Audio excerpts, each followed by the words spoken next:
umulema ponese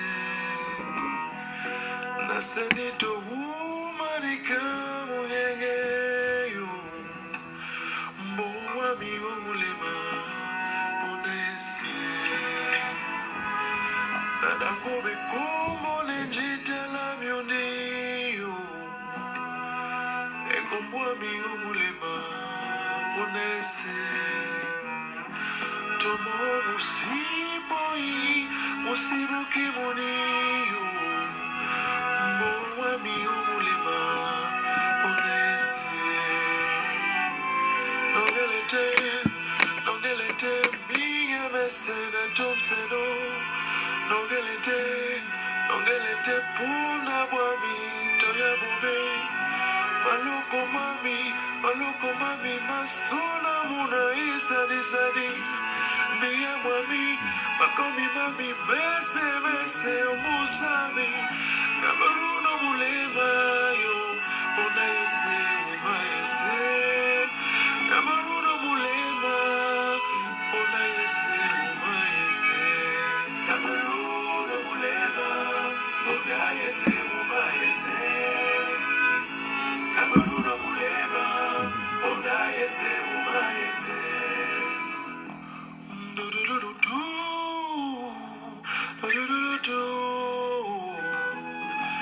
Ekombwa mi umulema ponese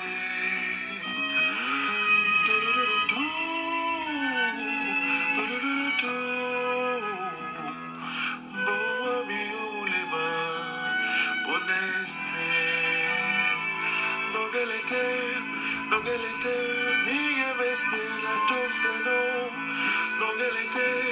nongelete puna bwami toya bube maloko mami masona muna isani miya mwami makomi mami mese omusami kaburuno mulema yo onaese umaese kaburuno mulema yo onaese umaese kaburuno mulema onaese umaese mulema yo kaburuno mulema onaese umaese tena wineya kaburuni omulema na sibenejimeya ninibowa bambame na tena wineya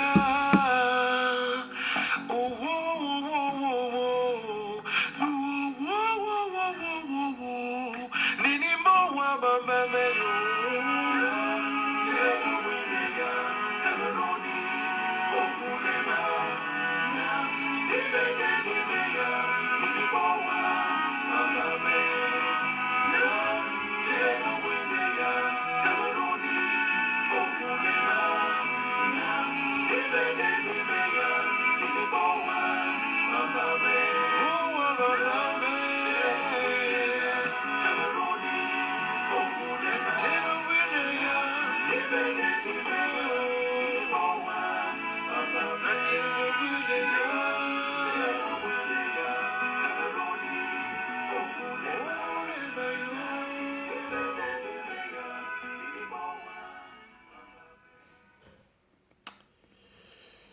Moussa Ngoumoubel Nabignon, que la paix soit avec vous, que la paix soit avec les enfants du Cameroun que célèbre dans cette chanson Cameroun Olumulema, l'un de nos plus grands virtuoses de la basse, Étienne Mbappé.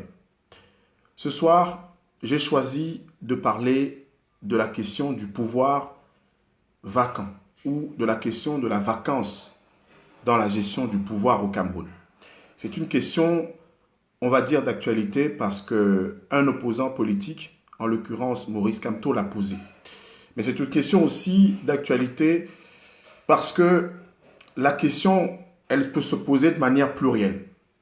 Plurielle car le secrétaire général des services du Premier ministre Séraphin Magloire Fouda, il y a quelques jours avant l'annonce des mesures supplémentaires édictées par le Premier ministre, dit-on sur haute instruction du chef de l'État, Séraphin Magloire Fouda a relevé la cacophonie gouvernementale qui a été constatée non seulement dans la gestion de la crise du Covid-19, de la pandémie mondiale déclarée le 11 février et le 17 mars par l'Organisation mondiale de la santé. Il a convoqué pour cela un certain nombre de textes réglementaires, celle du 20 août 1991 relative au visa administratif, celle du 31 décembre 1985 relative aux déclarations publiques des personnalités, celle également du 26 juin 1989 sur la communication gouvernementale et enfin celle du 27 avril 1991 sur la solidarité gouvernementale. Que constatait-on? Que des ministres, là encore, on a constaté qu'avec M. Atangandji, la question d'un compte bancaire fictif ou supposé a été complètement échafaudée dans son esprit pour l'attribuer à un parti politique camerounais. Un parti politique dont des membres, Penda Ekoka et Maurice Kamto, entre autres, étaient venus proposer à la population camerounaise d'être en solidarité, d'être en communion, d'être en empathie pour cotiser dans le cadre de Cameroun Survie, de quoi abonder l'ensemble des initiatives qui sont prises par les Camerounais pour faire face à cette crise du coronavirus. Dans cette correspondance également, M. Séraphin Fouda pointait un certain nombre de dysfonctionnements. Et c'est pour cette raison que la lecture plurielle que nous souhaitons faire de cette question, elle est très importante. D'entrée de jeu, il faudrait signaler une chose. La politique n'est pas l'affaire unique des partis politiques et de ceux qui dirigent. La politique est l'affaire de tous. La politique est l'affaire de la cité. La politique est l'affaire des citoyens qui ne sont pas que des habitants du Cameroun, des habitants des 360 communes du Cameroun, des habitants des 13 000 localités de notre pays. Qui plus est, quand on se constitue en famille idéologique, quand on pense qu'on a une orientation pour diriger un pays, le Cameroun en l'occurrence, quand on pense qu'on peut, sur la base programmatique ou sur la base idéologique, se mettre ensemble pour proposer à la nation un contrat social, un contrat de société, une façon d'être, une façon de vivre, on se constitue en parti ou en formation politique. C'est le cas des 280 ou 285 formations politiques qui existent au Cameroun. Et l'article 4 de notre Constitution dit que les partis et formations politiques concourent à l'expression du suffrage dans le respect des principes de la démocratie, etc. etc.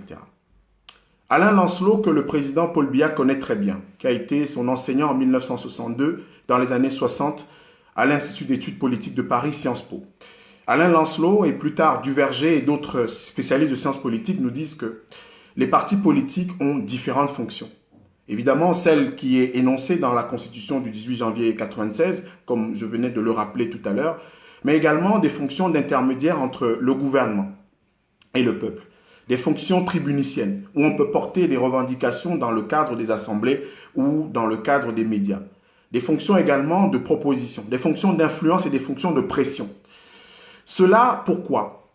Il faut indiquer à chaque fois aux Camerounais, à nos frères et sœurs, que l'apprentissage de la citoyenneté est l'un des piliers de la démocratie. Et l'un des piliers au sens de la Constitution où on parle des principes de la démocratie.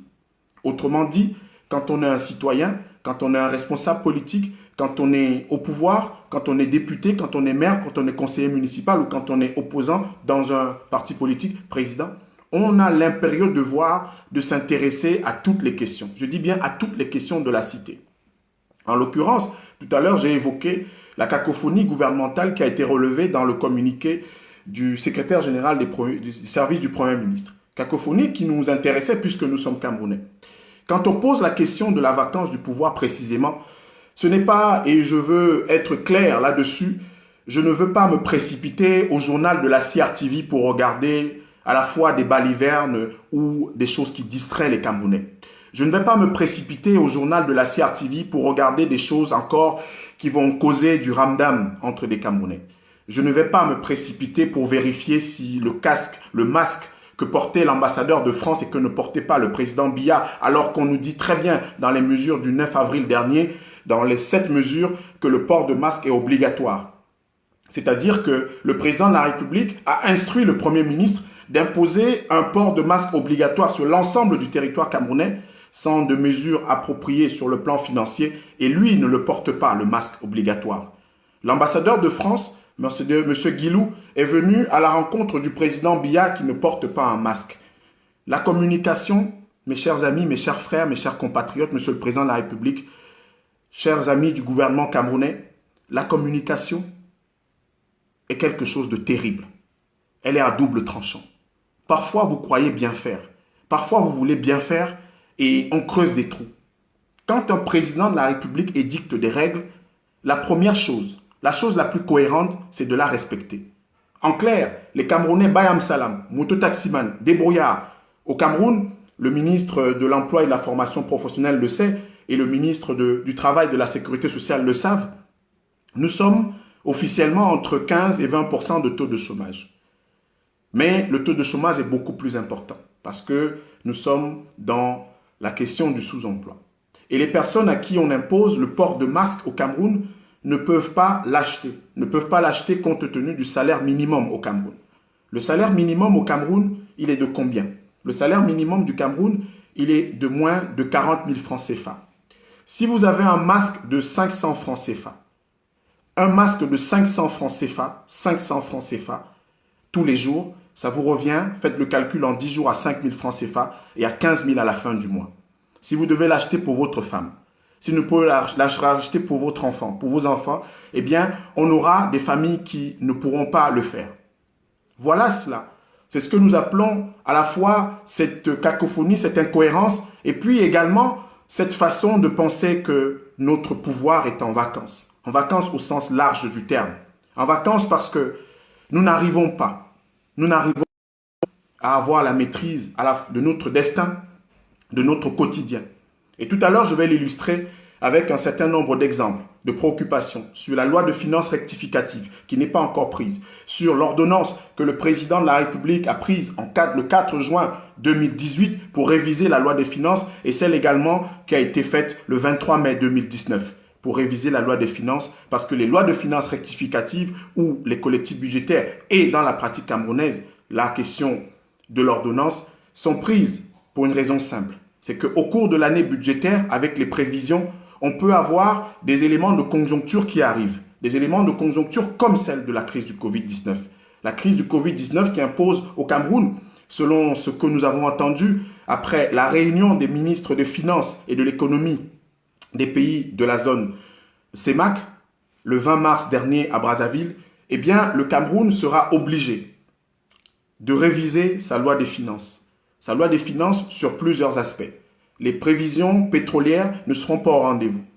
En décembre 2019, les députés de l'Assemblée nationale de la 9e législature avaient adopté un budget de la loi des finances sur une prévision du baril de 26,5 millions de barils à entre 50 et 54 $, ce qui faisait un résultat de 444 milliards à la fin de l'exercice budgétaire 2020, c'est-à-dire au 31 décembre 2020. Cela ne sera plus le cas puisque le baril est à moins de 30 $. On attendait et on attend que depuis l'édiction d'un certain nombre de mesures par le gouvernement du Cameroun, on attendait que le président de la République prenne une ordonnance de rectification de la loi des finances, que l'Assemblée nationale du Cameroun, on l'a martelé, depuis quelques jours, depuis 2 semaines, à titre personnel, je l'ai martelé. J'ai eu l'occasion de faire un débat avec le député Samuel Motte sur les antennes de Diaf Radio où je lui ai rappelé son rôle constitutionnel. Son rôle évidemment qui est de voter la loi, son rôle aussi qui est de contrôler l'action gouvernementale, mais son rôle aussi qui est d'évaluer les politiques publiques et la marche de l'État. Dans le cas d'espèce, pourquoi le Cameroun est dans cette vacance? C'est que l'ordonnance rectificative de la loi des finances n'est pas encore disponible. Les pays comme le Gabon, les pays comme le Congo, les pays comme la Guinée équatoriale ont pris le train. Les pays comme la Guinée équatoriale, le Gabon, ont mis en place un certain nombre de mesures. Et qui plus est, sur le plan non seulement symbolique, mais sur le plan constitutionnel, leurs chefs d'État respectifs, comme il y a 2 jours, le président de la République du Tchad, se sont adressés à la nation. Dans le cas d'espèce, dans l'article 7 de la Constitution du Cameroun, le président de la République est celui qui représente l'État dans tous ses actes. Et bien évidemment, il peut nommer un gouvernement, il peut nommer un premier ministre, un gouvernement qu'il charge d'un certain nombre, à travers les instructions, tout à l'heure j'ai évoqué les circulaires présidentielles, d'un certain nombre de missions. Mais en cas de crise, au sens de l'article 9 de la Constitution, dans ses différents aléas, le président ne délègue pas ses responsabilités. Quand on est un chef de famille, quand on est un père de famille, dans une crise, une pandémie mondiale, ou après la circulaire du secrétaire général des services du Premier ministre, on interdit littéralement au ministre Malachi Malaouda de diffuser, de rendre public les chiffres, le bilan des personnes contaminées, infectées à coronavirus au Cameroun. Voilà la situation de notre pays. Nous avons un pays où on nage et on vogue de contradictions en cacophonie. Un ministre de l'administration territoriale peut décider délibérément de braver tous les principes en matière de finances, en matière bancaire, en matière de solidarité, de communication gouvernementale pour faire un one-man show. Devenir le ministre d'un opposant et non le ministre de l'administration territoriale. Devenir un ministre qui ne supervise pas les 13 mesures édictées le 17 mars pour que le Cameroun puisse prendre la mesure en calquant peut-être son modèle sur celui de la France. La France, nous allons y revenir. Mais ce ministre ne supervise pas, au sens régalien du terme, les mesures qui sont prises, puisque les mesures du 17 mars, les 13 mesures et les 7 mesures du 9 avril, quand elles se terminent, les dernières mesures parlent de l'application et de la répression si on ne respecte pas cela. La cacophonie donc. Je passe sur les débats sur les chauves-souris de Mme Madeleine Tuenté. Je passe sur cet imbroglio qu'il y a eu entre les mesures du 17 mars et du 19 mars qui les corrigeaient. Je passe sur un certain nombre de détails. Tout à l'heure, j'ai évoqué la circulaire qui a été édictée. Et quand on parle d'opposition, c'était le prélude, l'exorde de mon propos. Quand on parle d'opposition, on nous parle d'Assemblée nationale. Je veux rappeler à mes compatriotes, mes chers frères et sœurs camerounais, parce que nous sommes dans un direct citoyen et nous allons prendre l'habitude de le faire sur la chaîne Abdelaziz Moundendimam ou sur la page Facebook, qui est la mienne, humblement. Eh bien, dire que dans l'histoire de notre pays, l'histoire des assemblées dans notre pays, puisque l'Assemblée nationale est la première institution moderne du Cameroun, eh bien, nous avons, depuis le 22 décembre 1946, après les accords du 17-18 décembre 1946, une assemblée représentative au Cameroun, l'ARCAM, qui a été remplacée le 30 mars 1952 par l'Assemblée territoriale du Cameroun. Et plus tard, le 10 avril 1957, par l'Assemblée législative du Cameroun, qui elle-même sera remplacée le 10 mai 1960 par l'Assemblée nationale du Cameroun, qui aura 2 composantes à partir de 1962, l'Assemblée fédérale, et qui aura sa première législature du Cameroun unitaire le 18 mai 1973.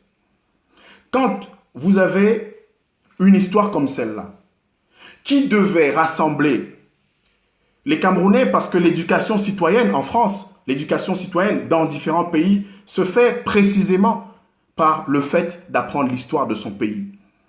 Si on regardait l'histoire, parce que j'entends un certain nombre de mes compatriotes qui parlent des opposants politiques uniquement en leur attribuant une légitimité uniquement quand ils sont dans les assemblées.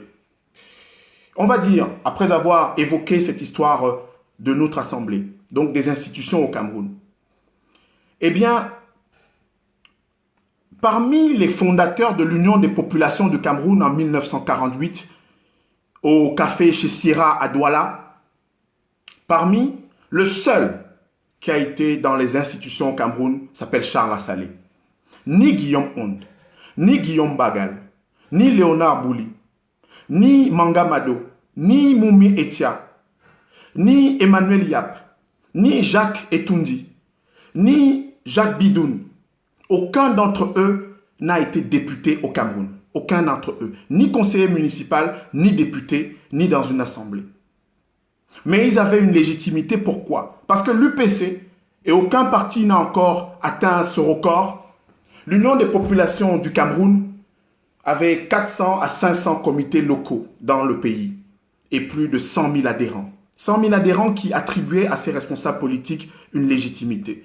Une légitimité qui va être confirmée, mes frères et sœurs, lors de la 4e session du tutelle de la commission de tutelle des Nations Unies en 1952, où Ruben Oumniobé, devenu secrétaire général de l'Union des populations du Cameroun en novembre 1948, parce qu'il n'avait pas participé, tout au moins son nom ne figurait pas parmi les fondateurs, eh bien, Ruben Oumniobé, personne n'a été autant légitime que cette personnalité. Et d'ailleurs, le président Paul Biya, en 1991, à 2 reprises, va, d'une part, réhabiliter la figure de Ruben Oumniobé, et ensuite en faire un héros national aux côtés de Wandie, Moumi et Ahidjo. C'est pour dire quoi? Quand un opposant au Cameroun se pose, fait pression, joue son rôle d'intermédiaire entre le gouvernement et la population, quand un opposant ne se contente pas d'un fauteuil de député, d'un siège de député, d'un poste de député, de maire, de conseiller municipal, il est pleinement dans son rôle. Grâce à cela, le pouvoir peut bouger. Grâce à cela, le pouvoir peut se mouvoir. Grâce à cela, on peut même faire un montage. Grâce à cela, on peut illusionner les Camerounais par une rencontre entre le président de la République et l'ambassadeur de France. Oui, la France. La France et le Cameroun, une triste histoire. La France et le Cameroun aussi une belle histoire par les hommes, mais une triste histoire institutionnelle. La France et le Cameroun, quand il faut régler des problèmes, on a encore des tripatouillages, comme ceux qui ont empêché Oumniobé, Moumié et Wandie d'accéder aux assemblées entre 51 et 52, où ils ont tenté cette voie parlementaire, et où Louis Paul Ojoula et Alexandre Douala Mangabel ont empêché que puisse y arriver. Pourquoi? Parce que ceux qui étaient élus en décembre 1946 avaient présenté le statut du 18 décembre 1946 comme étant un statut légitime et populaire. Ruben Oumniobé, en 1952, devant l'Assemblée des Nations Unies, au Conseil du tutelle, à la 4e commission de tutelle, en avait fait la démonstration contraire. C'est l'histoire de notre pays, comme celle que raconte Stéphane Bern pour son pays, la France. C'est l'histoire de notre Cameroun que chacun devait apprendre, devrait connaître quand il s'inscrit dans la vie politique. Pour ne plus s'entendre dire, pour qu'on ne nous dise plus qu'un opposant politique, un homme politique au Cameroun n'a le droit de parler que s'il est à l'Assemblée nationale, n'a le droit de parler que s'il est conseiller municipal, n'a le droit de parler que s'il est maire. On a vu dans notre pays des leaders de l'opposition. Entre 1992 et très récemment, John Frundi a été le leader de l'opposition camerounaise. Il n'a jamais été élu dans une assemblée, il n'a jamais été maire, il n'a jamais été conseiller municipal. Il n'en était pas moins le leader de l'opposition camerounaise. Cette éducation politique, parce que je ne veux pas entrer dans les balivernes, je ne veux pas entrer dans les distractions camerounaises entre Paul Biya, etc. et l'autre qu'on va honnir parce qu'il n'est pas dans les assemblées. Ce n'est pas mon propos. Je ne veux pas et je laisse ça à la diversion camerounaise. Je laisse ça à vos bagarres. Je laisse ça à votre tribalisme. Je laisse ça à notre inculture politique. Je laisse ça à nos diversions. Je ne veux pas m'occuper de cela. Je ne veux pas m'occuper de ceux qui bavardent, qui vont savoir si on a fait un montage sur l'ambassadeur de France. Je ne veux pas savoir si Paul Biya existe, vit. Je ne veux pas, ça ne m'intéresse pas. Je veux m'intéresser à mettre dans la tête de chaque Camerounais, dans la tête de chaque citoyen camerounais, dans la tête de ceux qui habitent le Cameroun. D'abord, de ne plus être simplement des habitants du Cameroun, mais de devenir des citoyens du Cameroun. Un citoyen, c'est celui qui sait que Guillaume Bagal, Guillaume Onde, Emmanuel Yap, Moumé Etia, Jacques Etoundi, Jacques Ngom n'ont pas été députés, maires, conseillers municipaux. Mais ils ont porté le Cameroun. Ils ont revendiqué la réunification immédiate des deux Camerouns. Ils ont revendiqué qu'il y ait un programme école sur 10 ans. Entre 1952 et 1962, qu'on ait une indépendance réelle, qui ne soit pas une indépendance de conseillers français, que connaît très bien le président Paul Biya, puisque en 1962, quand il rentre au Cameroun, à l'Assemblée nationale, à la présidence de la République où il est devenu chargé de mission, elle était constellée de conseillers français. Chaque ministre au Cameroun avait une sorte d'adjoint qui était français. Chaque chargé de mission à la présidence, chaque directeur de cabinet, chaque secrétaire général avait son doublon français. Parce que le 31 décembre 1959, il y a eu un braquage opéré par la France au Cameroun. On a fait signer au président Ahidjo des accords qui le muselaient complètement. Des accords qui muselaient complètement notre indépendance. Des accords qui muselaient complètement notre souveraineté. Des accords qui corsettaient le Cameroun. Des accords qui empêchaient le Cameroun au sens de la vibration du propos de Rouben Oumniobé en 1952 devant la 4e commission de tutelle des Nations Unies. Ces accords-là ont muselé, tenaillé le Cameroun. Et on en voit encore la trace au Palais de l'Unité.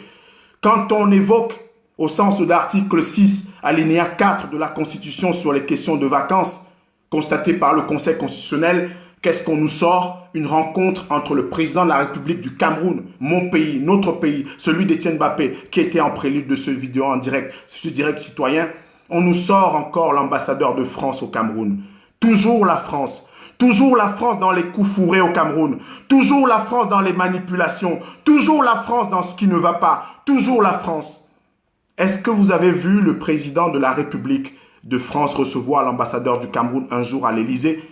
Est-ce que vous avez vu sur France 2, sur TF1, sur France Télévisions, sur LCI, sur BFM TV, un président de la République française recevoir un ambassadeur africain? Est-ce que vous l'avez déjà vu? Pourquoi nous sommes si givrés du cerveau? Pourquoi nous sommes si tenaillés par notre aliénation? Pourquoi les Camerounais n'ont pas d'élévation? Pourquoi les Camerounais sont-ils des aliénés? Pourquoi les Camerounais conservent-ils cette mentalité coloniale? Pourquoi mon peuple continue-t-il d'être aussi lobotomisé? L'ambassadeur de France doit s'occuper de ses affaires et les Camerounais des leurs. L'ambassadeur de France doit s'occuper des affaires de coopération entre la France et le Cameroun. C'est vrai. Cette coopération que nous connaissons, qui a été évaluée souvent, qui a un prisme important aujourd'hui à travers le contrat de désendettement et développement signé en mai 2006 et dont les priorités ont été fixées en juin 2006. Ces accords de coopération divers et ce contrat de désendettement et développement qui fait que la France, premier partenaire militaire du Cameroun, puisque c'est la première coopération militaire de la France, l'une des premières dans le monde et en Afrique, eh bien cette France, où avec le président Paul Biya qui est venu en juillet 2009 en visite officielle en France, avec le président Hollande le 3 juillet 2015. Oui, le 3 juillet 2015, le président Hollande a évoqué cette question qui est fondamentale. Le 3 juillet 2015, le président Hollande a reconnu, à Montvoilé, il a reconnu ce qui s'est passé de grave, d'horrible entre la France et le Cameroun. Il a reconnu ce qui s'est passé d'extrêmement insoutenable entre la France et le Cameroun. Quand on a vu les revues, quand on a vu les séances où on fait la revue de détail, où on fait l'évaluation du C2D, de la coopération, on a reçu au Cameroun M. André Valigny, secrétaire d'État au développement à la francophonie au Cameroun en 2016. On a reçu M. Le Guen, qui a été son remplaçant en décembre de la même année. On a reçu M. Sapin en décembre de la même année, le ministre des Finances, qui sont venus pour le même but, l'évaluation. L'évaluation du contrat des endettements développement qui aujourd'hui a sa 3e phase avec une enveloppe de 394 milliards sur l'ensemble des 600 milliards prévus à partir donc de 2006. Et on voit toujours cette France. On voit toujours cette France quand le Cameroun vit des moments à la fois importants, des défis et majeurs dans son histoire. On voit cette France. On voit la France dont la main a utilisé la main d'Abdoulaye Sarr pour tuer Oumniobé, justement celui-là qui n'a jamais été député, qui n'a jamais été conseiller municipal, mais qui a porté la voix du Cameroun et qui est devenu l'un des pères de l'indépendance de notre pays. Cette France qui a mis de côté Moumé Itia, cette France qui a mis de côté Guillaume Onde, cette France qui a empoisonné Félix Roland Moumi en novembre 1960. Cette France-là est toujours dans les coups fourrés. J'ai dit tout à l'heure que cette vidéo en direct n'est pas une vidéo en direct pour ceux qui viennent baliverner ou faire des diversions sur les histoires de vie ou de mort de Paul Biya. Ça ne m'intéresse pas. Ce n'est pas mon propos. Mon propos concerne le Camerounais qui n'est plus habitant et qui devient citoyen de son pays. Mon propos concerne ceux qui doivent conquérir la légitimité. La légitimité, c'est quoi?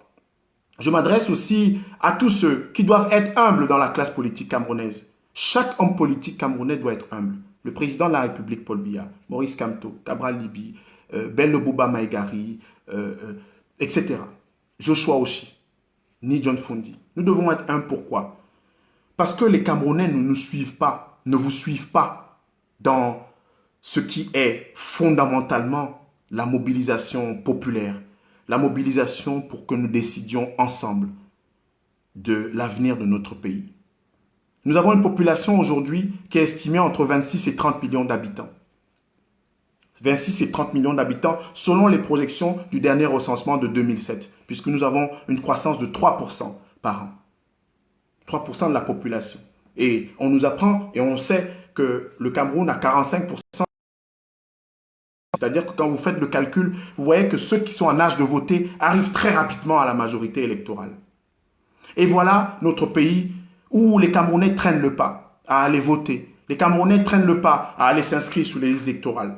Sur les 30 millions de Camerounais. Et donc les 14 à 15 millions de personnes en âge de voter, seuls 6 800 000, 6 900 000 acceptent d'aller, puisque le vote n'est pas obligatoire, le vote est un acte citoyen libre, acceptent d'aller s'inscrire sur les listes électorales. Et sur ces 6,8 millions, il y a 3 millions, entre 3 et 3,5 millions de Camerounais. C'était le cas en octobre 2000. 3,5 millions de Camerounais. Ça a été également le cas aux élections dernières en février où moins de 3 millions de Camerounais sont allés voter. Les Camerounais qui sont dans le jeu. On a un président qui a bientôt 90 ans. 90 ans. 40 ans de pouvoir. Et on a encore là, entre Tontinard et Sardinard, à faire la distraction. On a encore là entre Douala, Bamileke, Boulou, Ekan, Bamoun et tout ça à se battre. Alors que notre président a 86 ans, 87 ans, bientôt 90 ans.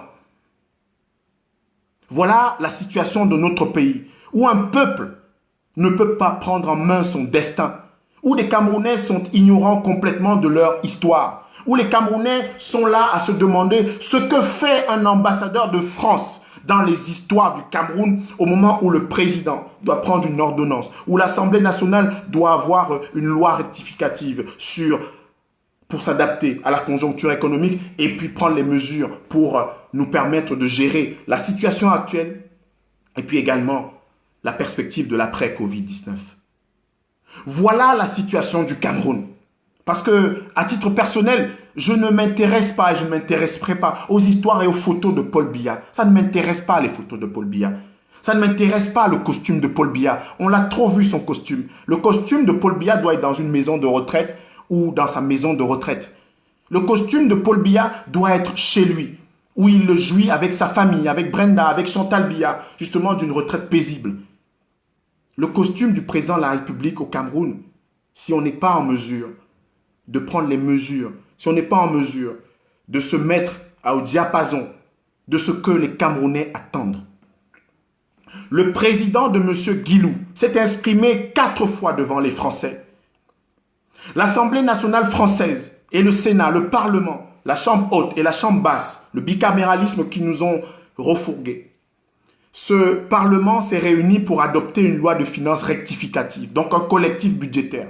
En clair, la France, le pays de Guilou, l'ambassadeur donc de France, a pris les mesures appropriées. La France et l'Europe, c'est 500 milliards d'euros de programmes budgétaires pour faire face au Covid-19. La France, c'est près de 50 millions d'euros d'aide aux artistes. Les artistes en France vont être indemnisés. Les artistes qui ne peuvent pas jouer pendant cette période, les artistes qui ne peuvent pas prester pendant cette période recevront une indemnité. Les fonctionnaires les chômeurs, il y a les mesures de chômage partiel qui ont été étendues aux employés de maison dans le pays de M. Guilou, qui va voir le président Biya dans les mêmes pantalonnades depuis que la France est au Cameroun en 1916 avec le commandant Emmerich qui en est devenu le premier gouverneur. La France qui est toujours dans ses coups fourrés médiatico-politiques dont on ne connaît pas les dessous pour ceux qui ne veulent pas s'informer. Voilà donc la situation où le pays d'Emmanuel Macron prend ses mesures et où le pays de Paul Biya, la communication, c'est de montrer un président africain au cœur de l'Afrique centrale, un pays qui doit exercer son leadership, où on nous montre le président de la République avec un ambassadeur français, après que les Camerounais aient pâti. Les Camerounais aient pâti de toutes ces collusions. Les Camerounais dont le pays est d'une des matrices de la France-Afrique. Oui, parce que quand j'avais entendu le président Emmanuel Macron nous parler de la crise anglophone au Cameroun, j'ai envie de dire au président Macron, mais monsieur Macron, vous êtes un homme de castagne, vous aimez la castagne, vous aimez discuter, vous aimez parfois même vous disputer avec les Français. J'ai envie de cela, monsieur Macron, pour vous parler de quoi? Pour vous parler de cette France, monsieur Macron, monsieur Guilou, monsieur Paul Biya, qui est venu chez nous, chez moi au Cameroun, chez mes ancêtres, chez mes babambes, comme chantait Étienne Bapet tout à l'heure dans la chanson Cameroun au Moulema. Monsieur Guilou, j'ai envie de vous dire qu'en 1952, à partir de 1949, avec le Bureau des recherches géologiques et minières, le BRGM, la France est mise à cartographier entre 15 et 30% du territoire camerounais. Pour trouver quoi? Des mines. Là-bas, à Poli, le tungstène. Là-bas, à Tcholiré, l'étain. Là-bas aussi, puisque quand il y a du tungstène, il y a de l'uranium. Là-bas, dans l'extrême nord, mais aussi dans d'autres parties du Cameroun. Mais mieux, M. Guilou, M. Macron, M. Biya, la France a trouvé quoi? La France a trouvé du pétrole. La France a trouvé du pétrole au pays de Oumniobé. La France a trouvé du pétrole au pays d'Andélé. La France a trouvé du pétrole au pays de Tandemmouna. La France a trouvé du pétrole. Et ça, c'était pour le malheur du Cameroun. C'était pour notre malheur. La France s'est mise en tête que tout le processus qui avait été constitué dans l'autre partie du Cameroun avec la constitution Macpherson, qui avait fait que nos frères, dont Oumniobé voulait, devant l'Assemblée des Nations Unies, Oumniobé et des personnalités comme Ernest Bototo Akwa, qui avaient conduit le Ngondo, l'Assemblée traditionnelle des chefs Sawa, pour appuyer ce que Oumniobé voulait, pour appuyer ce que l'UPC voulait. Eh bien, cette France-là se foutait complètement de la 4e commission de tutelle. Elle avait mise de côté et nous administrait comme une colonie. Nous en sommes toujours mentalement. Nous en sommes toujours parce que je n'ai pas encore vu le président de la République française recevoir un ambassadeur du Cameroun et ça passe à la télé française. Je ne l'ai pas encore vu. Et je l'ai toujours dit, à titre personnel, je ne sais pas, pour mes millions de compatriotes, à titre personnel, je combats cela. Je combats la lobotomisation des esprits africains. Je combats la lobotomisation des esprits camerounais. Je combats le corsetage de nos mentalités. Je combats les accords de décembre 59 qui ont plongé mon pays dans ce qu'on a vu encore aujourd'hui, dans ce qu'on a vu encore hier, dans ces pantalonnades. Et je les combattrai toujours. Je ne veux pas entrer dans les veuleries. Je ne veux pas entrer dans les discours où on oppose un opposant et Paul Biya en disant il a gagné. Je veux que les aspects fondamentaux de notre relation soient auscultés et toujours auscultés. Tout à l'heure, je l'ai évoqué et je ne vais pas m'y défausser. En 1949, M. Macron. En 1952, M. Guilou. En 1949, M. Biya. La France, votre France. Le pays de De Gaulle. Le pays de Roland Pré qui a interdit, qui a pourchassé, qui a brûlé, qui a décapité, qui a exclu socialement des Camerounais qui se battaient pour leur liberté à Douala, à Newbel, en Banga, en Konsamba, à Bafoussam, à Bangwa, à Bacham. Cette France-là, la France de Xavier Antoine Touré, le dernier gouverneur au Cameroun, cette France-là, M. Biya, cette France-là, M. Macron, elle a découvert en Dian,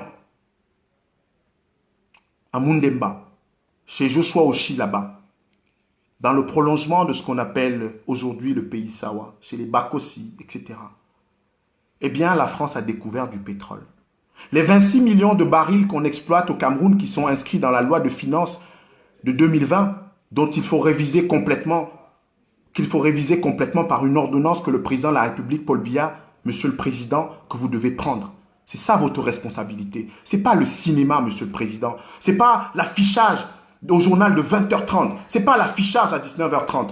Monsieur le président, vos responsabilités, c'est de prendre une ordonnance de rectification de la loi des finances de 2020, monsieur le président. Ce n'est pas de recevoir l'ambassadeur de France. L'ambassadeur de France n'a rien à faire au palais de l'unité chez nous, parce que nous n'allons pas à l'Élysée. L'ambassadeur Alfred Guigny n'a pas à l'Élysée pour traiter avec Macron de la crise du Covid-19. Nous ne sommes plus un peuple enfant. Nous ne sommes plus un peuple adolescent. Nous ne sommes plus un peuple nourrisson. Nous ne sommes plus un peuple bébé. La France, monsieur Macron, la France, monsieur Guilou, la France, monsieur Paul Biya, a découvert du pétrole chez nous, chez moi, chez Étienne Mbappé qui chantait Cameroun au Moulema. Et c'était pour notre malheur, le 31 décembre 59, parce que le franc CFA, dont la Banque centrale était à Paris jusqu'en 1975, la monnaie africaine, la monnaie française, la monnaie de notre pays, la monnaie du Cameroun, elle a été imposée là, avec cette histoire de 1945 qui reprenait l'histoire esclavagiste, puisque en 1885, quand la Banque de l'Ouest africain est mise en place et consolidée, et elle a ce qu'on appelle le monopole et de l'émission de la monnaie sur nos territoires coloniaux d'Afrique occidentale française, l'Afrique équatoriale française, eh bien cette France-là nous a imposé cela. Et c'est ce qui est dans nos têtes. Le pétrole dans le Rio del Rey, cette partie qui produit aujourd'hui à peu près 30 à 40% de notre pétrole. Une partie de ces 26 millions de barils. Eh bien, là-bas, puisque c'était dans la partie nord-ouest, sud-ouest du Cameroun, la partie anglophone, commence donc le problème anglophone, dont la crise anglophone est l'une des traductions. Monsieur Macron, vous le savez, vous êtes l'un des hommes les plus informés de France. La revue de défense nationale en France de mars 1960, disponible au musée de Vincennes, au musée des armées, aux archives des armées ou aux archives diplomatiques en à la Courneuve, en région parisienne. Tous ces documents sont là. Tous ces documents sont disponibles, monsieur Macron. Et je m'étonne grandement, comme dit une chanson camerounaise. Je m'étonne grandement que tout ce qu'on dit aux Camerounais, c'est le C2D, le contrat de désendettement et développement, dont les revues, comme je l'ai dit, ont été faites par M. André Valigny en 2016, et ainsi que M. Le Guen ou M. Sapin. Et récemment encore avec M. Jean-Baptiste Lemoyne, qui est venu en avril 2018 au Cameroun pour la revue, secrétaire d'État au ministère des Affaires européennes et étrangères. On ne nous parle pas de ces questions. On vient nous dire, dans mon pays, le Cameroun, que dans le cadre de l'appui budgétaire, puisque le contrat de désendettement et développement induit également un certain nombre d'appuis budgétaires. Sur l'enveloppe dernière de 394 milliards, eh bien évidemment, il y a une enveloppe qui tourne autour de 20 milliards sur les questions d'appui budgétaire et dans le domaine de l'éducation. Après avoir cassé l'éducation au Cameroun via le Fonds monétaire international, après avoir cassé l'éducation en Afrique et au Cameroun via ce qu'on a appelé le consensus de Washington, les questions de privatisation, de libéralisation financière, de libéralisation de l'économie, un certain nombre de questions, ça fera l'objet de live ultérieurs puisque nous avons encore beaucoup à nous dire. Eh bien, on a eu, à partir de 2006, cette initiative PPTE, commencée en 1996, pays pauvre très endetté. Mon pays, le Cameroun, M. Paul Biya, est devenu un pays pauvre très endetté. Ça concernait 42 pays dans le monde, dont 40 pays africains, M. Paul Biya. Quand le président Ahidjo a laissé ce pays, les finances publiques, vous l'avez dit dans les colonnes de Cameroun Tribune, c'était en 1982, en novembre 1982, que le pays se porte très bien. Les finances publiques sont saines. Et vous l'avez redit encore dans votre ouvrage pour le libéralisme communautaire. Et mon pays, en 1996, est devenu un pays pauvre très endetté, faisant partie de 40 pays africains à qui on devait faire l'aumône, à qui on devait rendre la dette soutenable, alors que le Cameroun a financé la France de 1940, quand Leclerc est venu chercher les troupes de cette division blindée célèbre en France.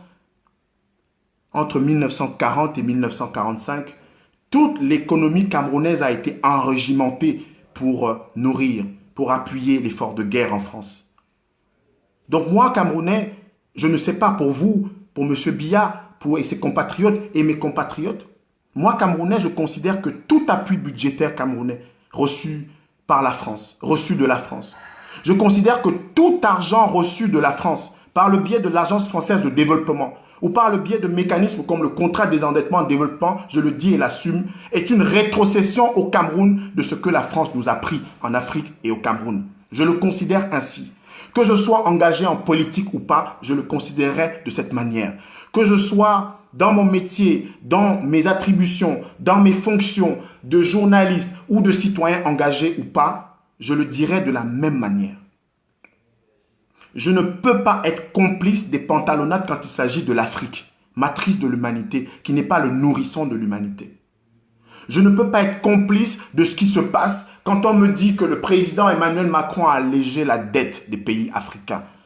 Le président Chirac, un de ses prédécesseurs, l'a dit. C'était dans le cadre d'un documentaire dont je suis fier parce qu'un de mes amis et frères, Alain Bidjek, en a été l'un des auteurs. Une grande partie de ce qui se trouve dans nos poches en France vient de l'exploitation de l'Afrique, donc de l'exploitation du Cameroun. Le Cameroun aujourd'hui a besoin que son président de la République, au sens des articles 5 à 10 de la Constitution, dans son chapitre 2, le Cameroun a besoin que le président de la République, comme ses collègues du Tchad, comme ses collègues convalescents du Gabon, puissent s'exprimer. Le Cameroun n'a pas besoin de cinéma. Le Cameroun a des cinéastes, Bassek Bakobio. Le Cameroun a des cinéastes, Tamar Tienche et d'autres. Le Cameroun n'a pas besoin de cinéma à étudier. Le cinéma, ce sont les cinéastes qui montent des scénarios pour nous entretenir. Le cinéma, ce n'est pas à la tête de l'État. Il faut que le président Paul Biya se rende compte de ce qu'il a dit en 2007 au micro de France 24. Le président Biya a dit à Ulysse Gosset qu'il interviewait. Le président de la République du Cameroun a dit qu'avant, il se contentait de savoir faire et non de faire savoir. Et que désormais, il allait se convertir à cela. Le monde de 2019, de 2020, n'est même plus le monde de 2007. Je ne veux pas parler de 62. Tout à l'heure, j'ai évoqué dans le propos introductif à ce live, j'ai évoqué le communiqué du secrétaire général des services du Premier ministre, M. Séraphin Magloire Fouda, sur la cacophonie gouvernementale en prenant un certain nombre de textes réglementaires, un certain nombre de textes du président de la République, notamment des circulaires. Évidemment, celle de 1991 sur les visas administratifs, j'en passe. Mais sur la communication gouvernementale. La communication gouvernementale au Cameroun a été réglée par une circulaire de 1989, c'est-à-dire des temps de Mathusalem de la communication, des temps d'Australopithèque de la communication. La communication gouvernementale et les déclarations publiques des personnalités au Cameroun, la déclaration publique des personnalités au Cameroun est réglée par un texte du 31 décembre 1985, c'est-à-dire même pas au temps des pharaons, même pas au temps où l'Afrique trônait sur le monde, même pas au temps où Imhotep inventait l'architecture, la médecine, même pas au temps où les pharaons Hadib, les pharaons subséquents, les Ramsès, les Akhenaton dominaient le monde par leur science. En 1989, la communication gouvernementale au Cameroun, c'était une communication à la fois de parti unique, de régime autoritaire, de régime unitaire. Ça veut dire qu'on n'a même pas pris le temps de reprogrammer notre logiciel en matière de communication gouvernementale. Et en ce moment, comment ne pas s'interroger sur les questions de ce pouvoir qui est vacant? Comment de 1989 à 2020, le président de la République du Cameroun n'a pas pris une circulaire pour adapter la communication gouvernementale aux nouveaux enjeux. Regardez tous les chefs d'État du monde. Regardez comment ça se passe. Les services, l'intranet, l'Internet gouvernemental dans le monde intègrent des questions à la fois d'adaptation, des questions dynamiques, des questions réactives. Il y a un certain nombre de pays africains aujourd'hui, non seulement qui font des visioconférences sur le plan gouvernemental, Monsieur le Président de la République, la Constitution vous enjoint d'organiser des conseils de ministres, puisque c'est une mission constitutionnelle, c'est inscrit dans la Constitution du Cameroun. Entre les articles 5 et 10 qui règlent vos fonctions. Où sont les conseils de ministres depuis 82? On en a tenu une dizaine depuis 82. On règle la communication gouvernementale par une circulaire de 1989. Et on règle les déclarations des personnalités publiques par une circulaire du 31 décembre 1985. C'était un beau jour, justement à la fin de l'année. Mais on ne peut pas être, quand on est un citoyen conséquent, Monsieur le Président de la République, et non seulement regarder ça et se dire « Ah oui, c'est beau, Paul Biya est beau, il est chaud gars, Paul Biya a porté un costume, ah Kamto ne le peut pas, ah Cabral Libi, il va aller dribbler Cabral Libi, ah tu as vu ce qu'il a fait, il est fort Paul Biya. » En quoi on est fort quand un pays devient un pays pauvre très endetté? En quoi on est fort? Quelle est la force qui fait qu'un pays, quelle est la force qui fait qu'un pays qui était le phare de l'Afrique, un pays qui était l'une des premières économies d'Afrique subsaharienne, non seulement, mais d'Afrique en général. Quand on parlait du miracle ivoirien, il y avait le Cameroun. Quand on parlait de l'ex-Zaïre, quand on parlait du Nigeria, il y avait le Cameroun, à chaque fois. Quelle est la force quand le pays devient parmi les 42 pays les plus pauvres au monde? D'où est venue cette dégringolade? Quelle est la force quand, dans mon pays, le Cameroun, ma propre mère qui était fonctionnaire catégorie A2 de la fonction publique camerounaise, n'a pas revu la revalorisation de son point d'indice depuis tant d'années? Elle est partie morte de sa belle mort et d'autres Camerounais sont restés. Dans notre pays, les médecins gagnent combien? Quelle est cette force où les médecins les enseignants ne peuvent pas vous dire que sur leur fiche de paye, ils ont 300 000 francs CFA, ils ont 400 000 francs CFA. Quel est ce pays où les beaux-ailleurs, quand Alexandre Douleur Douala, sacré génie du makossa et de la musique camerounaise, a chanté en 1988, travailleurs immigrés, parti du Cameroun, parti Gabon, Gabon, moi, parti Congo, Congo-Brazza, Congo, moi, parti Congo encore, Zaïre, Mboka, quitté Zaïre et parti Lomé, il n'y a pas moyen. Lomé, moi, parti Mali, chez mon ami Diallo, quitté Mali, moi, parti Burkina Faso, il n'y a pas moyen. Burkina, moi, tombé Côte d'Ivoire, Ayamoussoukro, Atekekenu, Aronifo, Nigeria, il n'y a pas moyen. Lagos, il m'a parti Sénégal, à Dakar, décidez-moi, tomber Paris, traverser bateau, tomber Paris. C'était en 1988, travailleurs immigrés, Douleur chantait. En 2020, les Camerounais ont encore des beaux ailleurs, c'est-à-dire des enfants qui font 6000 km à pied pour trouver leur voie. On a chanté, on a dansé Douleur. C'était un album génial, mais on se disait qu'il prévenait une situation. On se disait que Douleur, en nous prévenant de la situation qu'on vivrait de métro, boulot, dodo en Europe, de cet argent qui ne suffit pas à la fin du mois, avec lequel on peut jouer peut-être le petit qui reste, on peut jouer la vie. Eh bien, on se disait que dans les années 2000, où on avait dit dans notre pays, Monsieur le Président de la République, santé pour tous en l'an 2000, je veux savoir comment un président est fort quand toutes les prévisions qui ont été faites, l'eau c'est la vie, l'eau est devenue la mort dans notre pays, le Cameroun. Avec la coopération chinoise, puisque les Français ont été déclassés à la première place comme partenaires,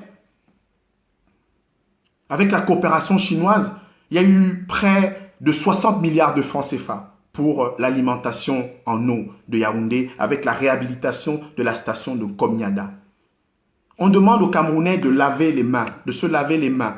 Peut-être avec, comme je le fais ici, pour prévenir le Covid-19, avec un gel hydroalcoolique dont la ministre Tuanté et d'autres auxquels ils devraient se consacrer. On demande aux Camerounais de se laver les mains avec l'eau. Avec de l'eau. Qu'ils vont trouver où? Puisque nous, de la diaspora, nous contribuons tous les jours à construire des forages au Cameroun. On nous demande dans nos associations respectives, les Camerounais de France, d'Europe, les Camerounais des États-Unis, d'Asie, passent leur temps à construire dans leur village des puits, des forages. Toutes les contributions que nous faisons au Cameroun aujourd'hui, ce ne sont pas des contributions pour développer des industries locales, mais c'est pour faire des forages dans nos villages. En quoi donc le président est fort quand c'est la diaspora qui construit les forages, donne de l'eau à sa population? En quoi? Je veux savoir. En quoi? Le président Paul Biya, monsieur le président, vous l'avez dit lors de votre investiture en novembre 2011, une république exemplaire. Une république exemplaire laisse supposer, monsieur le président, que dans notre pays, qui a connu 4 présidents de l'Assemblée nationale en 10 législatures, c'est-à-dire que depuis le 18 mai 1973, celui qui avait été l'un des députés aux côtés de Emma Basile, Amié Gérard, Angwa Fort-de-Terre, de Ndele ou Jean-Louis Ava, eh bien, Kavaye Gued Djibril, monsieur le président, quand j'ai lu la lettre qui était un sommet de ce qu'il ne faut pas faire en matière administrative de l'ambassadeur Alfred Guigny qui s'adressait à un de ses collaborateurs, qui disait, monsieur le président de la République, je suppose que vous êtes au courant, qui parlait de triste record pour un fonctionnaire qui a fait 30 ans à son poste. J'ai eu envie de demander à l'ambassadeur Alfred Guigny, monsieur Alfred Guigny, est-ce que vous vous rendez compte de ce que vous écrivez? Si vous reprochez à votre collaborateur d'avoir fait 30 ans à son poste, qu'est-ce que vous direz de celui qui vous a tous nommé le président de la République, qui est là depuis 1982, c'est-à-dire depuis 38 ans? Si un triste record, c'est 30 ans, qu'est-ce que vous direz de M. Kavaye Djibril, qui est l'un des plus vieux députés de l'histoire parlementaire au monde, élu en 1973, lors de cette première législature du parti de l'État unitaire, puisque j'ai rappelé tout à l'heure, l'histoire parlementaire du Cameroun, c'est 22 décembre 1946, Assemblée représentative du Cameroun, c'est 30 mars 1952, Assemblée territoriale du Cameroun, c'est 10 mai 1957, Assemblée législative du Cameroun, et c'est le 10 avril 1960, l'Assemblée nationale du Cameroun. Il y a eu une assemblée en 1962, mais l'Assemblée actuelle qui remonte sa législature jusqu'à la première, c'est celle du 18 mai 1973, après les élections du 18 mai. Kavaye Djibril fait partie des 4 présidents de l'histoire parlementaire, donc de ces 10 législatures. Marcel Marigomboua a été président. Salomon Tandemunda, Foncachan Lawrence. De 1973, Marcel Marigomboua était président de 1962, enfin à 1973. Et à partir de 1973 jusqu'en 1988, Salomon Tandemunda. De 88 à 92, Foncachan Lawrence. Et de 92, monsieur le président de la République, à 2020, Kavaye Djibril.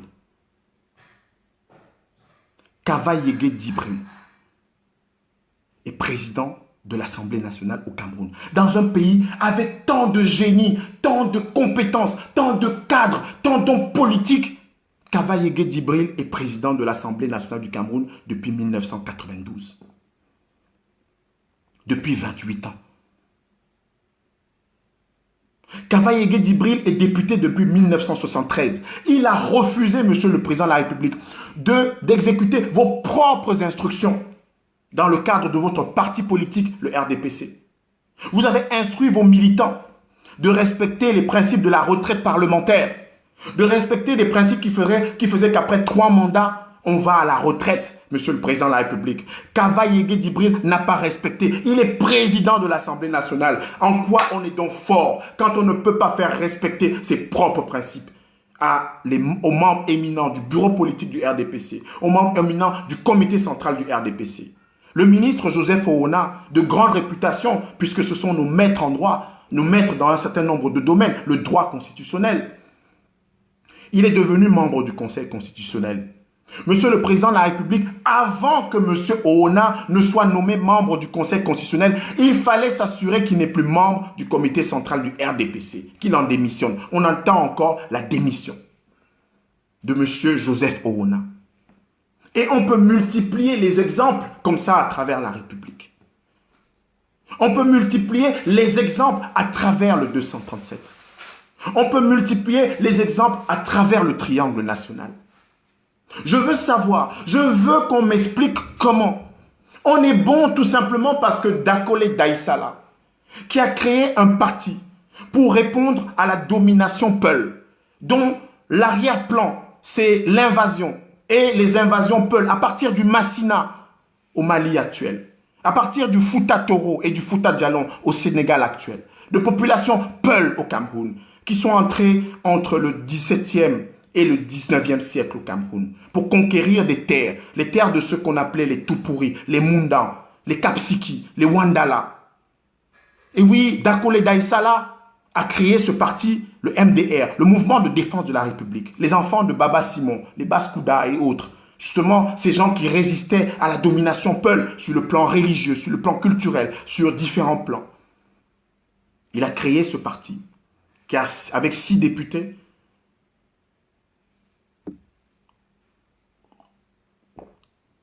a permis de sauver le régime de M. Biya, donc du président de la République, en 92. Et depuis, on s'attendait à ce que notre pays ne soit plus un pays qui soit gouverné par l'instruction de Machiavel, mais aussi par les sonates de Ravel, par l'enchantement.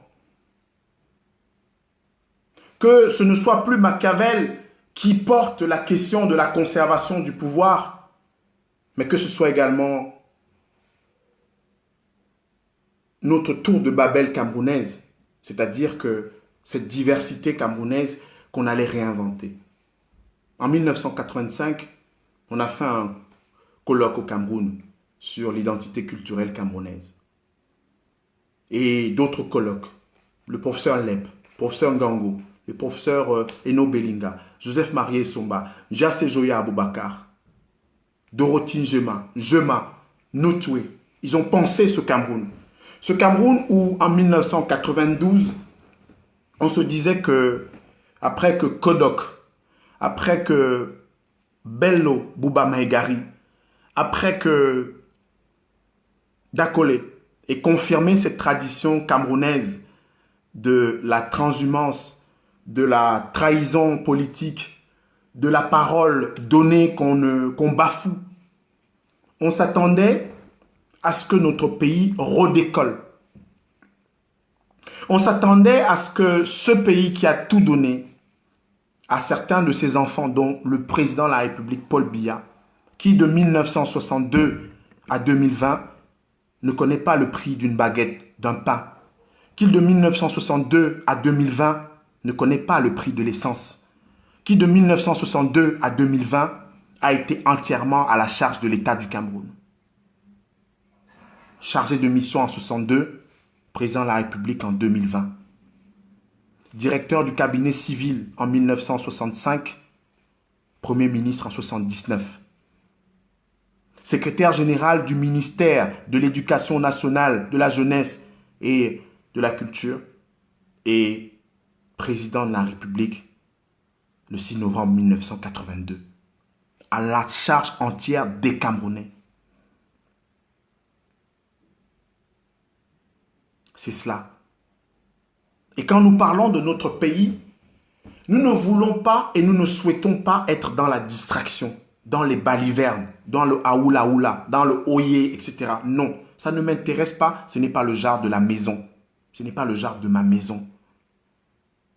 Ce n'est pas le genre de ceux qui, comme moi, pensent que le Cameroun, demain, c'est le Cameroun où on pense, c'est le Cameroun où on est fraternel, c'est le Cameroun où on peut s'appeler Bernard Fonlon, venir là-bas d'Oku, des montagnes d'Oku, et appeler sa revue Abia, c'est-à-dire prendre un nom Ewondo.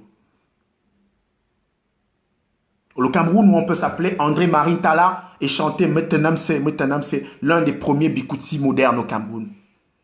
Le Cameroun où on peut s'appeler Esso et Somba et chanter comme le Congo président, le Makossa autant que Toto Guillaume, autant que Douleur, autant que Vicky Edimon, autant que Manu Dibango, autant que Nele Eyoum, autant que Epembende Richard, autant que Moëlle Guillaume.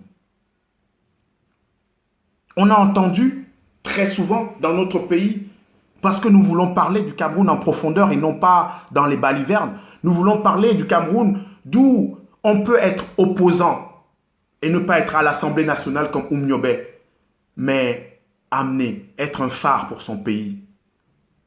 Le Cameroun où on peut s'appeler Moumé Etia Léopold, l'un des préfigurateurs de la culture syndicale au Cameroun. Moi, je ne regarde pas la CRTV. Je ne regarderai pas ces pantalonnades, je ne regarde pas ce spectacle. Donc ceux qui veulent regarder la CRTV peuvent le faire. Je ne regarde pas la CRTV ce soir. Moi je regarde les Camerounais, je discute, je parle à mes compatriotes, à mes frères et sœurs. Je ne veux pas être dans les histoires de demain, il a gagné, il est beau, il est frais, il y a le masque. Je ne veux pas ça. Voilà les diversions qui ont conduit le Cameroun dans la situation actuelle, qui ont lobotomisé les cœurs des Camerounais, qui ont lobotomisé les esprits des Camerounais. Où un ambassadeur de France peut venir dans mon pays, le pays de Moumié, le pays de Nwala Mangabel, et être reçu par un président qui n'a pas été en mesure de s'adresser à son peuple, alors même que son président a parlé pendant quatre fois à son peuple. Mon pays n'est pas celui des Français. Mon pays n'est pas celui de l'ambassadeur de France. Mon pays est celui de ceux qui le dirigent, de ceux qui s'opposent à ceux qui le dirigent, des citoyens qui l'habitent.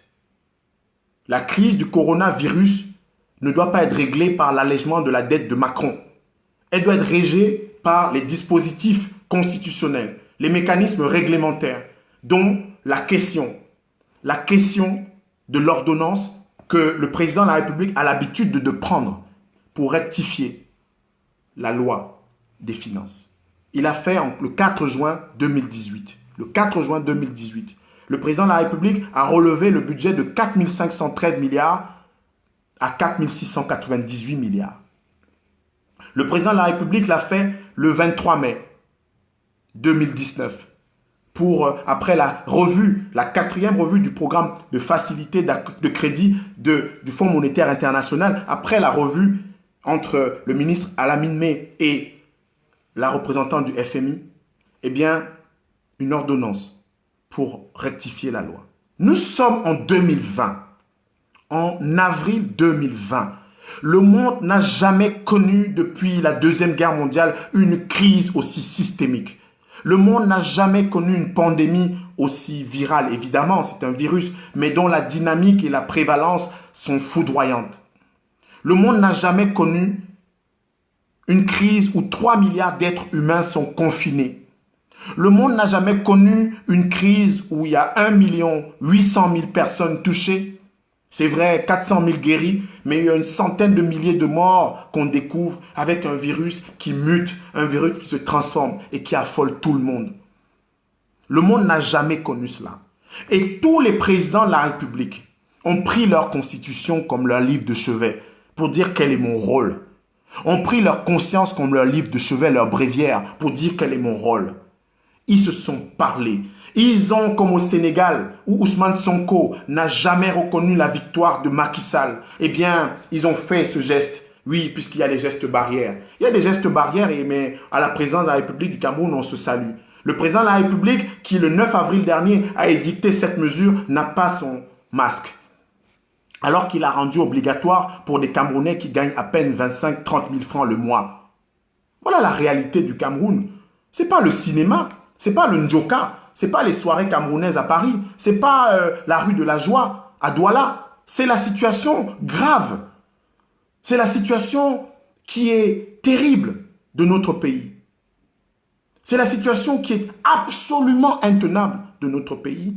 Parce qu'on est obligé de recourir, dès qu'on entend le son d'un allègement de la dette de la France, la dette du Cameroun vis-à-vis de la France, dès qu'on entend le frémissement, une parole d'Emmanuel Macron, on court. On a vu nos chefs d'État africains qui étaient incapables de se voir, qui étaient incapables de se rencontrer. On a vu nos chefs d'État africains qui sont venus à Paris en 2013, en décembre 2013, lors du sommet sur la paix et la sécurité en Afrique, en 2013. Ils étaient assis là, autour du président français, comme des enfants, comme des gamins, alors que le Nigeria est à côté, le Niger est à côté, la Libye est à côté, l'Algérie est à côté, la Centrafrique est à côté. En mai 2014, tout un sommet a été organisé à Paris sur le Nigeria. Et tous nos chefs d'État sont venus à Paris déclarer la guerre à Boko Haram. C'est cela que nous ne voulons plus. C'est cela que ma génération ne veut plus. Et je suppose ceux qui viendront après moi. Que nos chefs d'État prennent leur rôle en main. Quand ils ne sont pas en train de nous dire que le pouvoir n'est pas vacant, que nos chefs d'État assument leurs fonctions. Ça suppose quoi? Monsieur le Président de la République, vous l'avez dit à Ulysse Cosset, qu'avant, c'était le savoir-faire de votre génération, avec Hubert Koulou et d'autres qui vous ont présenté au Joula. Avant, c'était le savoir-faire et que vous allez vous convertir au faire-savoir. Entre-temps, les circulaires et les actes réglementaires qui règlent la communication gouvernementale datent du 31 décembre 1985 pour les déclarations publiques et de juin 1989 pour la communication gouvernementale. Voilà comment on est dans notre pays où on ne peut pas avoir une parole sensée, où mes frères et sœurs du Cameroun peuvent avoir leur doctorat, leur master, leur licence, mais quand il s'agit d'eux-mêmes, quand il s'agit de leur propre gueule, de leur propre trajectoire, mais où ils ne veulent pas faire usage de leur méthode, de ce qu'ils ont appris à apprendre pour critiquer, pour dénoncer, pour proposer. Nous avons proposé la loi de finances rectificative. C'était au tout début du Covid-19. Et je l'ai rappelé dans mon débat peut-être houleux avec le député Samuel Motte. J'ai dit au Samuel Motte que le compte de M. Ndjoko à Strasbourg ne t'intéresse pas, ne vous intéresse pas. Vous êtes député à l'Assemblée nationale. Vos missions constitutionnelles, c'est de voter la loi et de contrôler l'action gouvernementale. Et la sociologie politique et même la dynamique des institutions a conduit et étendu l'action des parlementaires, le rôle des parlementaires dans le monde de manière générale à l'évaluation des politiques publiques. Mes frères et sœurs du Cameroun, allez sur le site de l'Assemblée nationale du Cameroun. Vous allez voir les onglets du site de l'Assemblée nationale du Cameroun. Mais vous allez rire, vous allez être ahuris, vous allez être impressionnés par notre pays. Nous sommes vraiment des génies. C'est l'un des sites d'Assemblée nationale au monde où il y a l'Assemblée, le secrétaire général, les députés, le président. Où vous n'avez rien sur les commissions d'enquête. Vous n'avez rien sur les auditions des députés. Vous n'avez rien sur le travail au quotidien des députés. Parce que regardez un tout petit peu en France, pour ceux qui habitent ce pays. Le Premier ministre a déjà été auditionné 2 fois par les députés, donc, et les parlementaires, donc les députés et les sénateurs. Olivier Véran, ministre des Finances, a été auditionné. Le ministre des Finances, le ministre des Comptes publics. Le ministre des Comptes publics a été auditionné par le Parlement. Allez sur le site de l'Assemblée en Allemagne, en Suisse, au Danemark et même au Sénégal. Vous allez voir, mes chers amis, mes chers frères et sœurs, qu'un député n'est pas un applaudisseur. Vous allez voir qu'un député a appris à évaluer les politiques publiques. Vous allez voir qu'un député a appris à interroger le gouvernement, non pas simplement par le mécanisme réglementaire, enfin, c'est dans le règlement intérieur de l'Assemblée et dans la Constitution, par les questions écrites et orales au gouvernement, mais que les députés aussi se sont musclés en se constituant des cabinets, en se constituant des équipes pour être les vigies du peuple. Les vigies du peuple dans un monde de complexité. Je parlais tout à l'heure de loi rectificative, puisqu'il faut s'adapter à la conjoncture. On a une loi des finances de 4 951 milliards de francs CFA, équilibrée en recettes et en dépenses. Et on a 2962 milliards de recettes douanières et fiscales. On ne les aura plus jamais. Cette année, il faut oublier. Le Cameroun ne pourra même pas faire 2000 milliards de recettes parce que les importations sont réduites. Nos principaux partenaires, c'est qui? C'est la Chine. 1 milliard d'exportations vers le Cameroun. 1 milliard d'euros, c'est-à-dire 655 milliards d'exportations vers le Cameroun. La Chine, c'est 300 millions d'euros, 300 millions d'euros d'importation du Cameroun. Donc à peu près 220-230 milliards de francs CFA. La France, c'est presque 600 millions d'euros d'exportation vers le Cameroun. Un peu plus de 450 milliards de francs CFA. Et la France, c'est 400 millions d'importations du Cameroun. Donc avec un déficit budgétaire croissant vis-à-vis de la France, mais également abyssal vis-à-vis de la Chine. Mais le plus important dans mon propos, concernant donc cette loi rectificative, eh bien, c'est que le commerce extérieur, la dynamique du commerce extérieur est stoppée dans le monde, puisque le monde est entré en récession. Des pays comme la France ont déjà acté la récession. La récession, c'est de manière classique en économie, 3 trimestres consécutifs de baisse de l'activité. Mais la récession, c'est aussi une dégradation importante des comptes publics et de l'économie. Nous sommes en récession.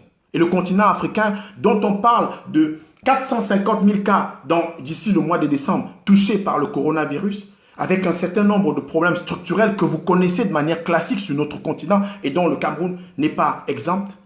Le continent africain est extrêmement dépendant de l'extérieur. Nous exportons essentiellement des matières premières non transformées.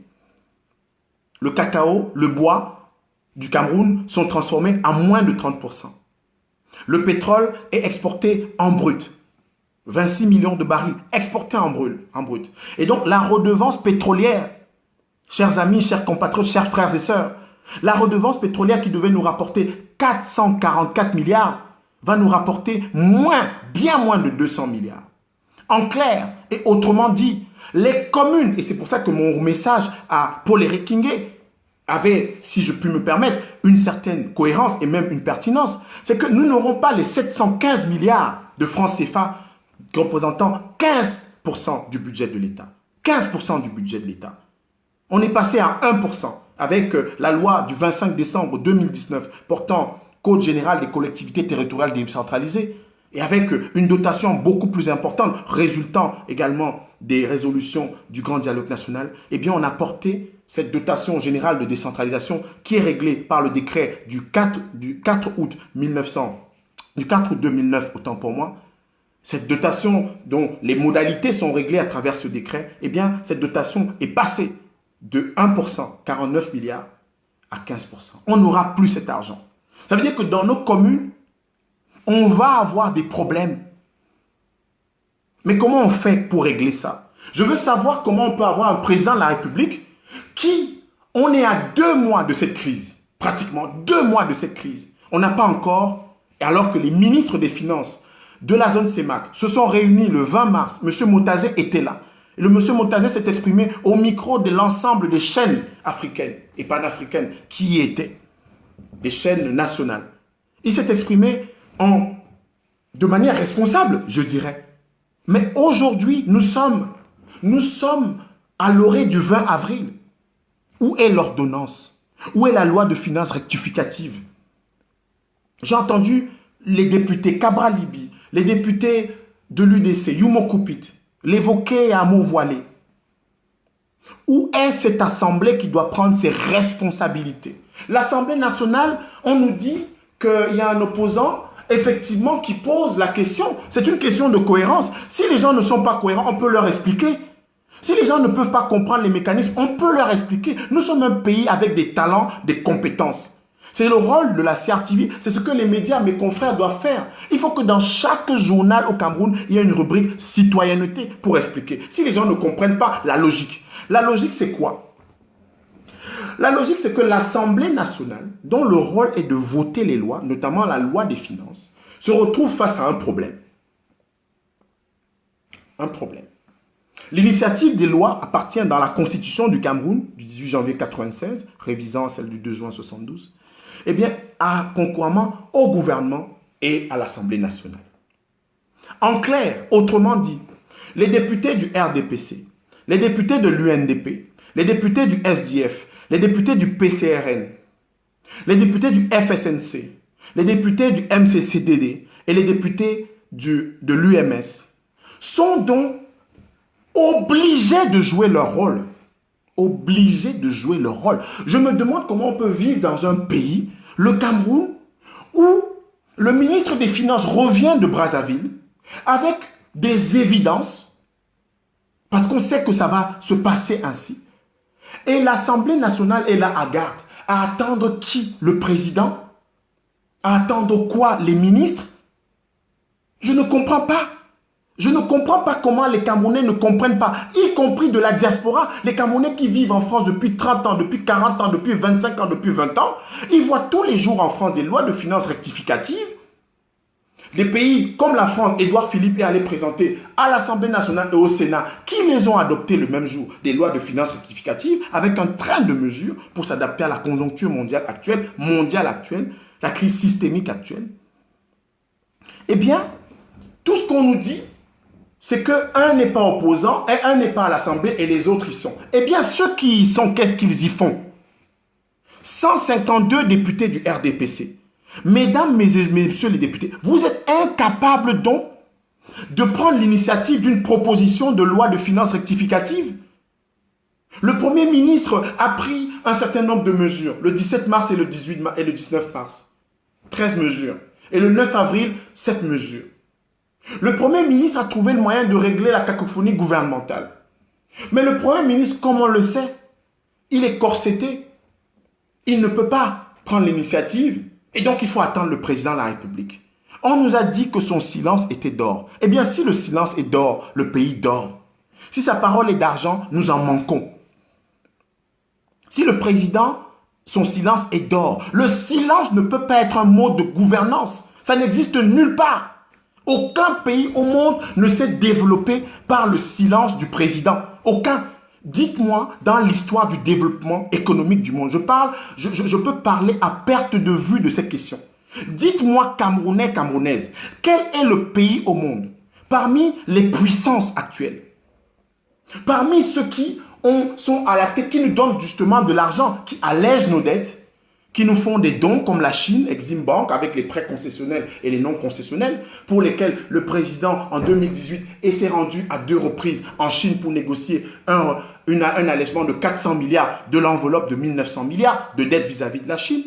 Eh bien, dites-moi, on a un peloton de tête. C'est très simple. Les Camerounais sont très brillants. Les Camerounais travaillent dans des grandes institutions, dans des grandes banques, dans des grandes entreprises à travers le monde, y compris chez nous. Dites-moi, quel est le pays au monde où le président s'est développé avec les silences d'un président? Dites-moi. Dites-moi, je veux savoir si quelqu'un peut me le dire, même à travers ce direct. Je souhaite qu'on... Parlez-en. La Chine, le peloton de tête mondiale aujourd'hui, c'est les États-Unis, la Chine, le Japon, l'Allemagne, la France ex aequo avec l'Angleterre, l'Italie, le Canada, et avec les puissances émergentes, l'Inde, le Brésil, l'Argentine, etc.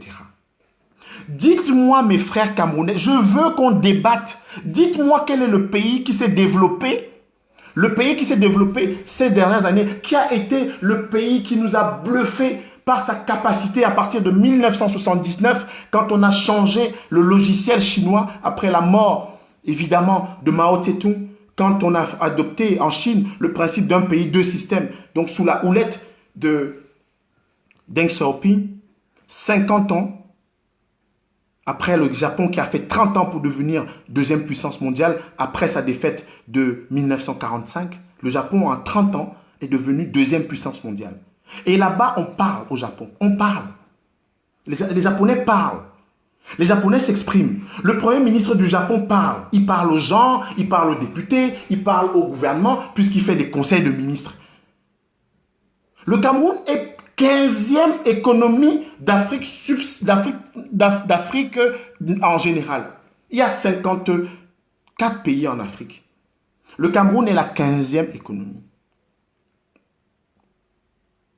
Je veux savoir quelle est la 100e économie mondiale.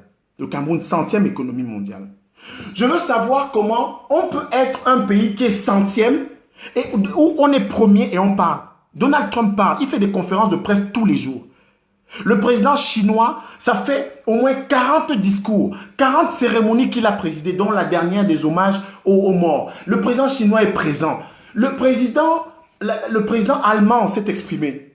La chancelière allemande s'est exprimée 4 fois. Le président français, le premier ministre Boris Johnson, il est d'ailleurs tombé malade parce qu'il allait voir les Anglais. Le président italien, le premier ministre italien parle. Le premier ministre canadien Justin Trudeau, qui est là, au taquet. Le président du Brésil, le président de l'Argentine, le président du Mexique. Le président du Mexique, mes amis, je vais m'arrêter sur le Mexique. Le président du Mexique a été enjoint par un juge de Mexico.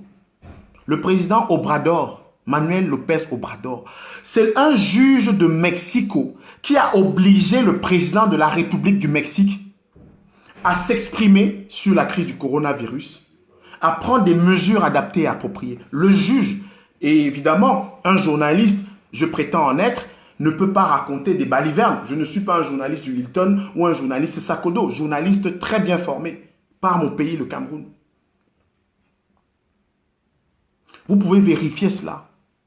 Le président du Mexique a été obligé de gérer la crise du coronavirus par un juge de Mexico. C'est-à-dire que ce que l'opposant Kamto fait au Cameroun, c'est ce qu'un juge a fait au Mexique. Donc on est obligé de le faire. Quand le président n'exerce pas, ne joue pas son rôle, à la fois constitutionnel, à la fois de père, à la fois de dynamisme, à la fois de celui qui protège son peuple en cas de crise.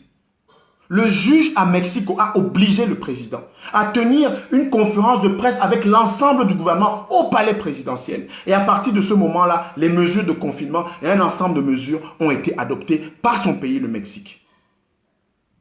Donc, vous voyez que le monde est en train de bouger et les Camerounais qui ont trouvé à la faveur de la crise post-électorale où aujourd'hui, ils se sont retrouvés qu'ils ont des racines Ekan ou Bamileke ou Bamoun ou Douala et que sais-je encore, alors qu'ils n'en savaient rien.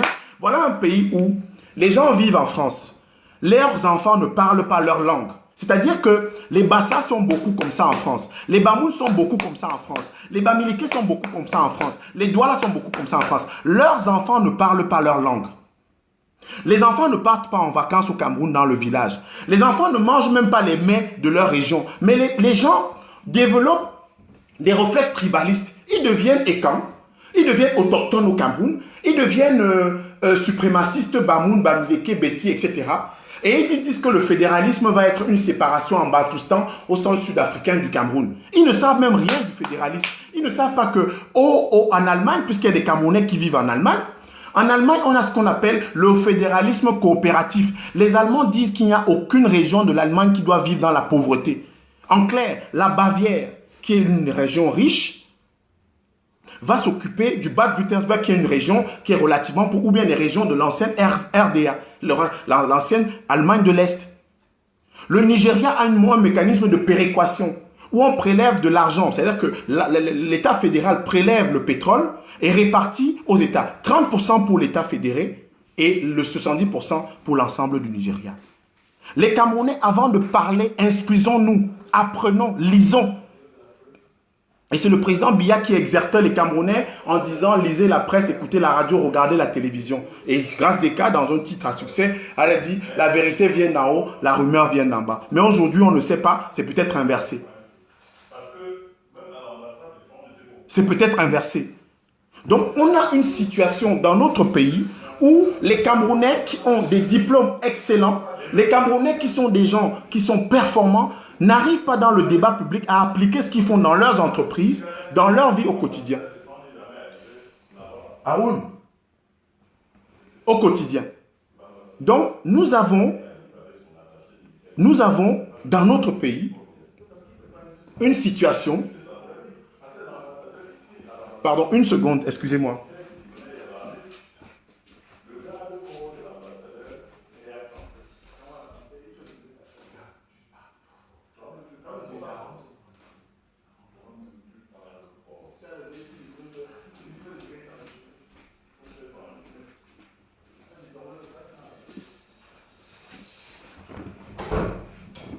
Alors, excusez-moi, j'ai dû interrompre un peu le direct, mais je repars sur la séquence qui était la mienne. Alors, je disais que dans un pays comme le nôtre, où il y a un certain nombre de comparaisons qu'on peut faire avec des pays dans le monde, eh bien, je veux savoir, avec mes compatriotes, comment nous pouvons arriver à avoir un débat public qui s'appuie sur les questions à la fois de rôle du président de la République, sur les questions de fédéralisme, sur les questions de citoyenneté, où on peut arriver à avoir un débat qui s'appuie non pas sur le Congo-Ça, sur le Diapap, etc., mais sur des questions qui sont solides, précises, sur le plan culturel, sur le plan intellectuel, sur le plan politique.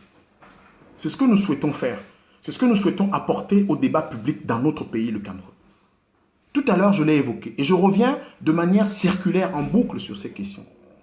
Les personnes qui doivent s'exprimer dans le débat public, les personnes qui doivent s'exprimer au Cameroun ne sont pas uniquement des personnes qui sont à l'Assemblée nationale, comme députés, comme maires, comme conseillers municipaux. Les personnes qui doivent s'exprimer au Cameroun, c'est chaque citoyen camerounais. C'est-à-dire que vous, moi, chaque Camerounais qui estime qu'il a quelque chose à apporter à son pays, chaque Camerounais qui estime qu'il a quelque chose à proposer à son pays, chaque Camerounais qui s'estime avoir le droit de dire au président de la République, Monsieur le Président, si vous ne jouez pas votre rôle, si vous n'exercez pas votre rôle, ça veut dire que le pouvoir est vacant. Et donc que le Conseil constitutionnel doit constater la vacance du pouvoir. Il est inadmissible que le président reste hors des radars pendant 30, pendant 40 jours, qu'on ne le voit pas et que personne ne parle, personne ne dise rien. En tout cas, moi, en tant que Camerounais, citoyen camerounais et fier de l'être, africain du Cameroun, eh bien, je ne peux pas l'accepter. Le président de la République, en matière constitutionnelle, représente l'État. Il définit la politique de la nation, mais il ne peut pas être celui qui délègue ad vitam aeternam sa fonction.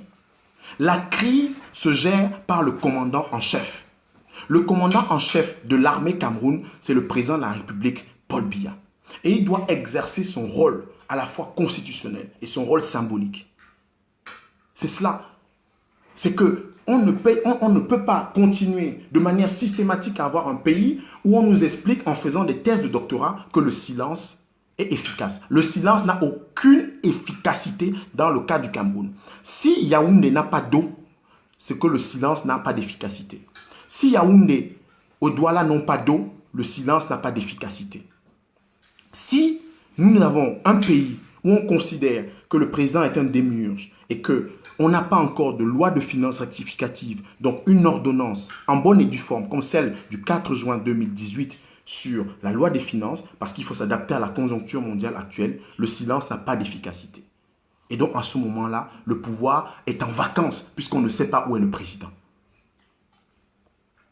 À ce moment-là, on peut considérer que le président n'exerce pas l'effectivité de son pouvoir. Il faut que le président Paul Biya change de logiciel avant de quitter le pouvoir. Il faut que le président Paul Biya s'adapte à ce que le monde est. Le monde ne peut plus être réglé par une circulaire du 31 décembre 1985 sur les déclarations publiques de personnalités camerounaises et une autre du 26 juin 1989 sur la communication gouvernementale. Ce n'est pas possible. Ce n'est pas possible. Et nous ne l'accepterons pas. Nous ne l'acceptons pas en tant que Camerounais et nous souhaitons que le président de la République, Paul Biya, le comprenne. Comprenne que les enfants du Cameroun, dont je fais partie, les enfants du Cameroun disent que la France n'a rien à faire au palais de l'unité. La France a des programmes de coopération avec le Cameroun. Tout à l'heure, je l'ai rappelé.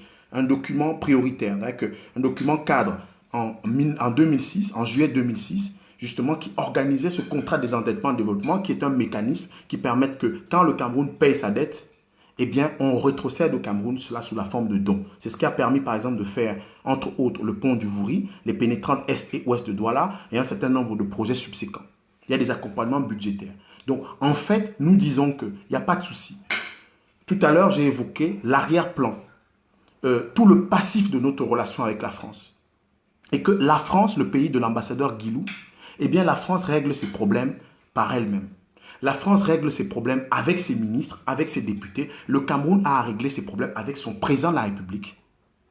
Donc, tout à l'heure, j'ai évoqué les missions constitutionnelles réglées par les articles 5 à 10 de la Constitution du Cameroun. Moussa Ngomoben Nabignon, que la paix soit avec vous. J'ai pris du plaisir citoyen à parler, mais aussi, je me dis qu'il serait peut-être temps que dans notre pays, le Cameroun, qu'on ait des citoyens et non plus simplement des habitants de notre pays. Que les Camerounais veillent à ce que le président de la République prenne une ordonnance sur la question de l'adaptation de notre budget à la situation actuelle. Que les députés de l'Assemblée nationale ne soient pas des applaudisseurs uniquement. Que le président de la République, que le président de l'Assemblée nationale, Kava Yégué, qui est député depuis 1973, l'un des plus vieux au monde, prenne la mesure de son rôle, parce qu'il ne doit plus être là, de toute façon. Et que le président de l'Assemblée nationale dise par lui-même, parce que c'est quelqu'un qui est un majeur, vacciné, dise par lui-même si le pouvoir n'est pas vacant, quand le gouvernement est incapable de présenter une loi de finances rectificative à l'Assemblée nationale, c'est-à-dire que le gouvernement, en ce moment-là, le pouvoir est donc en vacances et le pouvoir est vacant. C'est cela. J'ai dit tout à l'heure que les Camerounais doivent se dire que Oumniobé n'avait pas été député, n'avait pas été maire, n'avait pas été conseiller municipal. Mais c'est le père de l'indépendance du Cameroun. Guillaume Bagal, Guillaume Hom, Jacques Ngom, Jacques Etundi, Moumé Etia, Emmanuel Yap, les fondateurs de l'UPC n'ont jamais été élus. Mais c'était le parti qui allait en 1952, lors de la session de la quatrième commission de tutelle de l'ONU, c'est eux qui ont dit que les accords de tutelle du 13 décembre 1946 n'ont jamais été adoptés par le peuple camerounais et que c'était une manipulation. Et qu'il fallait aller à la réunification, à l'indépendance du Cameroun à l'horizon de 10 ans. Une indépendance totale, sans les accords de 59 avec la France, sans les conseillers militaires français, sans les conseillers français, sans le pétrole camerounais exploité et pillé par la France. Ce sont ces gens-là qui ont fait notre pays. Ce sont ces gens-là qui sont mes pères. Ce sont ces gens-là qui m'ont inspiré. Ce sont ces gens-là qui n'ont pas eu besoin d'être députés, d'être ministres, d'être conseiller municipal, d'être maire pour pouvoir porter le Cameroun haut. Et je vous exhorte, chaque fois que vous écoutez une personnalité camerounaise, vous vous demandez si cette personnalité travaille, milite pour les intérêts du Cameroun. Si cette personnalité n'est que député. Le député, si un député ne travaille pas pour les Camerounais, pour moi, il ne sert pas à grand-chose. Il sert à sa famille, il sert à changer sa vie. Si un maire ne travaille pas pour l'intérêt des Camerounais, si un maire ne peut pas interroger le président de la République, il ne sert pas à grand-chose, il sert à sa famille. Moussa Ngomoben Nabignon, que la paix soit avec vous. Je remercie tous ceux qui sont restés présents ce soir lors de ce direct. Je remercie également tous ceux qui m'accompagnent dans le travail de développement de la chaîne YouTube Abdelaziz Moundé Dibam. Je remercie effectivement tous ceux qui se sont déjà abonnés à la chaîne Abdelaziz Moundé Dibam. On va continuer ces directs citoyens chaque fois que l'actualité l'oblige, mais surtout nous allons le faire les lundis et les vendredis pour pouvoir entretenir les Camerounais sur la manière dont nous voyons notre pays, le pays de Rouben Oumniobé, le pays de Moumé Etia, le pays de ces gens qui n'ont jamais été députés, le pays de ces gens qui n'ont jamais été ministres, mais qui sont nos héros, qui sont dans nos cœurs. Cameroun Omoulema, Moussa Ngomoben Nabignon.